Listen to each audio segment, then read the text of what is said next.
Asia cup super ഫോറിലെ നിർണായക മത്സരത്തിൽ, അതായത് ഡു ഓർ ഡൈ മത്സരം തന്നെയായിരുന്നു. അതിൽ പാകിസ്ഥാൻ ശ്രീലങ്കയെ തോൽപ്പിച്ചുകൊണ്ട് ഫൈനലിലേക്കുള്ള ഒരു ഒരു ഒരു ഒരു ഒരു ഒരു ചുവട് വെച്ചിരിക്കുകയാണ്. മൂന്നാമതും ഇന്ത്യയും പാകിസ്ഥാനും ഈ ഏഷ്യ കപ്പിൽ ഏറ്റുമുട്ടേണ്ടി വരുമോ? ഈ പോക്ക് കണ്ടിട്ട് അങ്ങനെയൊക്കെയാണ് തോന്നുന്നത് കേട്ടോ. എന്ത് തന്നെയായാലും മത്സരത്തിലേക്ക് വരികയാണെങ്കിൽ ബൗളർമാരുടെ ഒരു മത്സരം എന്ന് വേണമെങ്കിൽ പറയാം. രണ്ട് ടീമിലെയും ബൗളർമാർ തിളങ്ങിയ മത്സരത്തിൽ ആദ്യം ബാറ്റ് ചെയ്ത ശ്രീലങ്ക നിരങ്ങിയാണ് 133 റൺസിൽ എത്തിയത്. ഒരു ഘട്ടത്തിൽ 100 താഴെ എത്തുമെന്ന് വിചാരിച്ച സ്കോറാണ് കമിൻഡു മെൻഡിസ് എങ്ങനെയൊക്കെയോ തപ്പി തടഞ്ഞ് 130 എത്തിച്ചത്.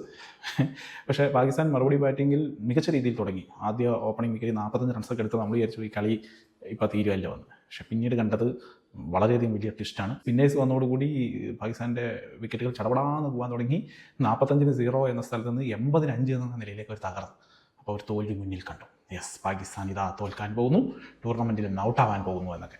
പക്ഷേ മുഹമ്മദ് നവാസും തലാത്തും കൂടിയും നിർണായകമായ 58 റൺസിൻ്റെ പാർട്ട്ണർഷിപ്പിലൂടെ 2 ഓവർ ബാക്കി നിൽക്കെ അവരെ വിജയത്തിലേക്ക് എത്തുകയും മറ്റു ടീമുകളുടെ മുന്നേറ്റത്തിന് വലിയൊരു തടയായി ഇവിടെ മാറിയിരിക്കുകയാണ്. ശ്രീലങ്കയുടെ കാര്യം ഏകദേശം തീരുമാനമായിരിക്കുകയാണ്. സൂപ്പർ ഫോറിലെ 2 കളിയും തോറ്റതോടുകൂടി സാധ്യതയില്ല. ഇനി അടുത്ത കളി ഇന്ത്യനോടാണ്. അത് ജയിച്ചാലും റൺ റേറ്റിൻ്റെ അടിസ്ഥാനത്തിൽ പിടിച്ചു നിൽക്കാനുള്ള സാധ്യത വളരെ വളരെ വിരളമാണ്. ശ്രീലങ്കയുടെ ഈ ഒരു പോക്ക് ഒട്ടും പ്രതീക്ഷിച്ചില്ല. കാരണം കഴിഞ്ഞ കുറേ മത്സരങ്ങൾ ജയിച്ച് വന്ന ടീമാണ് ശ്രീലങ്ക.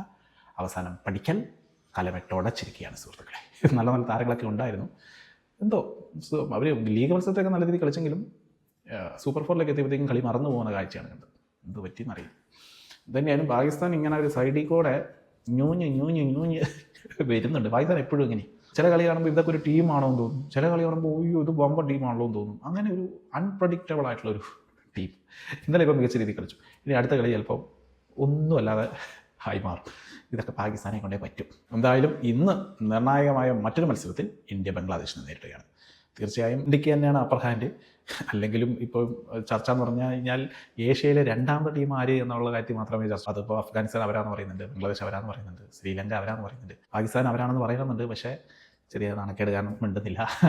1ാം സ്ഥാനം ആര് എന്ന് ആരും ചോദിക്കുന്നില്ല. അതിങ്ങനെ ഒരു രാജാവാഴ്ച പോലെ കുറേ നാൾ കൊണ്ട് ഇന്ത്യ കൊണ്ടു നടക്കുകയാണ്. ആ ഇന്ത്യ ഇന്ന് ബംഗ്ലാദേശിനെ നേരിടുമ്പോൾ ടീമിൽ എന്തെങ്കിലും മാറ്റങ്ങൾ വരുത്തുമോ എന്നറിയില്ല. ഒരു ബോളറുടെ ഷോട്ട് ഉണ്ട് എന്നുള്ള കാര്യം തീർച്ചയാണ്. അപ്പോൾ എങ്ങനെയൊക്കെ ഈ ടീം കോമ്പിനേഷനിൽ ഉൾപ്പെടുത്താൻ പറ്റും എന്നറിയില്ല. ഹർഷദീപിനെ ബെഞ്ചിലിരുത്തി ബെഞ്ച് ചൂടാക്കാനുള്ള ആളല്ല. അദ്ദേഹം കളിക്കേണ്ട ആളാണ്. 100 വിക്കറ്റ് നേടിയ ആളാണ്. ഇന്ത്യക്ക് വേണ്ടി ഏറ്റവും കൂടുതൽ വിക്കറ്റ് എടുത്തിട്ടുള്ള ആളാണ്. സോ തീർച്ചയായും അയാൾക്കൊരു സ്പോട്ട് നിങ്ങൾ ആരെ ഒഴിവാക്കിയിട്ടാണെങ്കിലും വേണം. കാരണം കഴിഞ്ഞ മത്സരത്തിൽ പാകിസ്ഥാനെ നമ്മൾ കണ്ടാണ് അവസാന ഓവറുകൾ എറിയുമ്പോൾ റണ്ണുകൾ ഭയങ്കരമായിട്ട് ലീക്ക് ആവുമായിരുന്നു. ഹാർദിക് പാണ്ഡ്യൻ്റെയൊക്കെ അവസാനം കുറേ റണ്ണുകൾ ചടപടാന്ന് പറഞ്ഞു പോവുകയായിരുന്നു. കഴിഞ്ഞ കളിയിൽ ബുംറയും ഫോമിലായില്ല. ഓക്കെ, ബുംറ എല്ലാ കളിയിലും ഫോമിലാവാൻ കഴിയില്ലല്ലോ.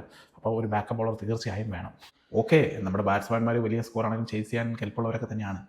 പക്ഷേ എതിർ ടീമിൽ ഏതെങ്കിലും ബൗളറുടെ നല്ല ദിവസമാണെങ്കിൽ ചടപടാന്ന് കുറച്ച് വിക്കറ്റുകളൊക്കെ ആദ്യം പോയെങ്കിൽ ചിന്തിക്കാൻ തന്നെ കഴിയില്ല. 2023 വേൾഡ് കപ്പ് നമുക്ക് ഓർമ്മയുണ്ടല്ലോ.